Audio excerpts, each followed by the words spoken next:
Assalamualaikum warahmatullahi wabarakatuh. Selamat berjumpa kembali ya para pejuang cuan dan pejuang sangkutors.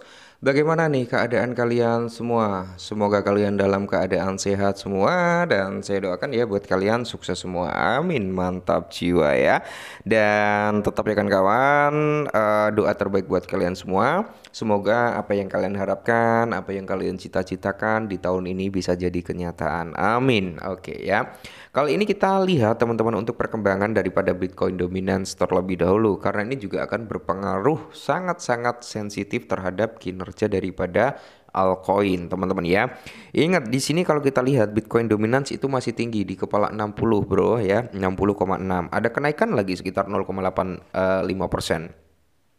Sedangkan kalau kita lihat untuk Ethereum dia ada penurunan sekitar 1%, untuk yang lainnya itu sekitar 1,15% untuk kenaikannya. Oke, untuk Ethereum berada di area 8,7, untuk altcoin lainnya lah ya itu di area 30,7%. Jadi kalau kita berbicara apakah ini akan terjadi alt season dalam waktu dekat? Belum, teman-teman ya, belum, karena kita masih menunggu nih Bitcoin dominance itu mengalami penurunan baru altcoin akan terjadi. Ya, bukan altcoin ya, maksudnya alt season ya. Kenapa? Karena kalau kita melihat penurunan daripada Bitcoin dominance, kita melihat kenaikan dari price-nya Bitcoin, maka di situ biasanya sistem atau hukum alamnya altcoin itu akan mengalami pumping atau bisa dikatakan to the moon gitu ya. Mantap jiwa. Dan semoga saja siklus-siklus sebelumnya seperti tahun 2018, 2021 ya teman-teman ya. Semoga di tahun 2025 ini kita bisa melihat kinerja kenaikan yang cukup luar biasa. Karena kalau kita lihat teman-teman ya, biasanya kenaikan tertinggi daripada Bitcoin itu akan terjadi setahun setelah halving. Contohnya di tahun 2021 lah ya yang paling dekat teman-teman ya. Itu kan halvingnya di tahun 2020, kenaikan tertingginya terjadi di tahun 2021. Sedangkan untuk tahun ini 2025 halving Bitcoin itu terjadi pada tahun 2024 dan semoga saja kenaikan tertingginya bisa di tahun 2025 ini. Amin, semoga saja. Nah, kali ini ada updatean terbaru dari pihak Paus, teman-teman, di mana Paus udah mengajukan untuk tokennya itu terdaftar di CoinGecko ya. Jadi, Paus halaman yang ditambahkan ke CoinGecko, Paus semakin kuat bagi komunitas, ya kan? Di mana kalau kita lihat teman-teman, Paus ini udah ada di CoinGecko. Kemarin pihak Paus itu udah mengonfirmasi ya bahwasanya Paus sedang didaftarkan ke CoinGecko, teman-teman. Dan saat ini kalau kalian cek pasti udah ada tuh ya trigger Paus, teman-teman ya, di situ di CoinGecko. Dan di sini menurut 1024_OX ya teman-teman ya, dia memperkirakan nih bahwasanya untuk tanggal pencatatan daripada paus itu akan terjadi pada tanggal 30 Maret. Memang sampai saat ini ya teman-teman ya, untuk tanggal pencatatan daripada paus belum ada yang belum ada pengumumannya. Oke, semoga saja hari ini atau besok udah ada pengumumannya karena kita udah mau menghabiskan di bulan Maret gitu teman-teman ya. Semisal dia benar-benar terdaftar pada tanggal 30 Maret ya, semoga saja ya. Semoga saja itu benar-benar terjadi karena ada dua spekulasi untuk tanggal pelistingan. Yang pertama tanggal 25, yang kedua tanggal 30. Tanggal 25 udah lewat, nggak ada informasi pelistingan, berarti kita masih ada harapan di tanggal 30 ya. Semoga saja nggak mundur lagi. Nah, harapannya pas pihak POS itu mengumumkan untuk tanggal pelistingannya, semoga saja Binance juga ngumumin untuk apa? Binance listing POS. Harapannya seperti itu. Ini kan yang kita harapkan semua. Semoga saja penundaan daripada POS ini teman-teman ya, bukan karena keadaan market, melainkan karena keadaan sedang bernegosiasi dengan Binance atau exchange besar lainnya. Semoga saja teman-teman ya.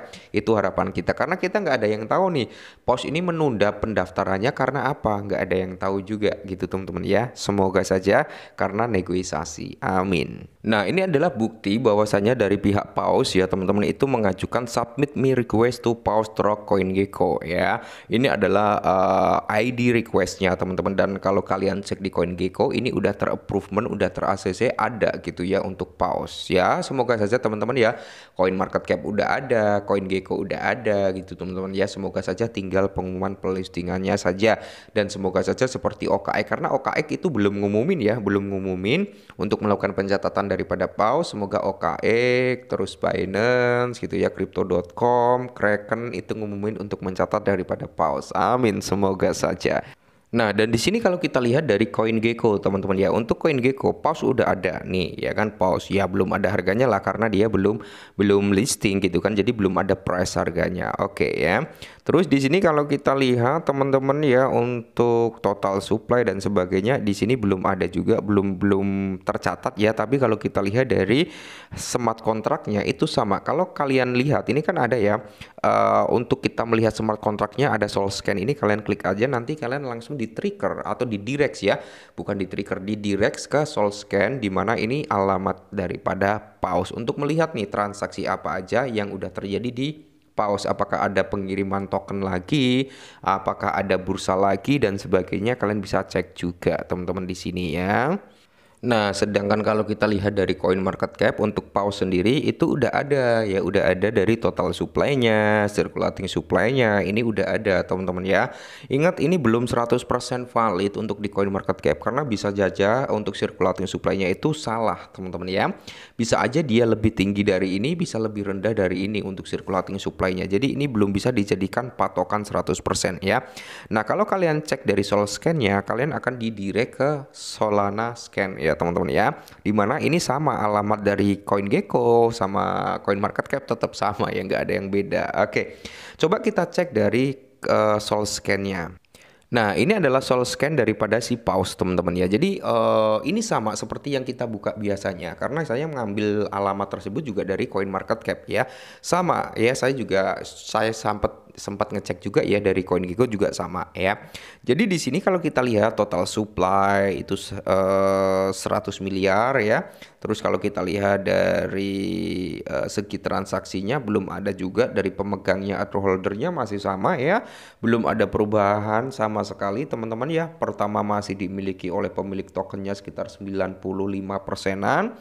Sisanya nomor 2 itu ada Bybit ya, dan seterusnya di sini ada Wintermute ya kan, ada pertukaran Bitget, ada KuCoin juga teman-teman ya, yang udah siap untuk melisting daripada pause itu kalau nggak salah ada Bitrue, KuCoin, Gate.io ya, Max Global, terus ada Bitrue ya, apalagi ya, sekitar 8 exchange kalau nggak salah teman-teman, 8 atau 9 ya aku lupa. Dan semoga saja teman-teman ya, pasca mendekati pencatatan nanti ya, semoga saja dalam waktu sehari 2 hari atau syukur-syukur hari ini udah ada announcement untuk tanggal pencatatannya ya. Dan karena kita udah melakukan sistem klaim ke Bybit dan ke Bitget ya, kita tinggal tunggu saja untuk landingnya teman-teman ya. Semisal nanti ada pilihan bursa lain ya, kemungkinan kita nggak bisa ngerubah gitu ya teman-teman ya, atau mungkin nanti akan terbuka sistem on-chain-nya ya. Buat teman-teman yang menunggu sistem on-chain-nya, sama nanti sistem on-chain tersebut akan dibuka pasca pelistingan, dan token-token kita yang landing ke bursa yang sempat withdraw ke Bitget, withdraw ke mana, ke Bybit ya, itu akan landing juga pasca hari pencatatan. Kita tunggu saja, semoga benar-benar bisa terjadi pada tanggal 30 Maret. Oke, mungkin ini dulu, semoga bermanfaat, tetap semangat dan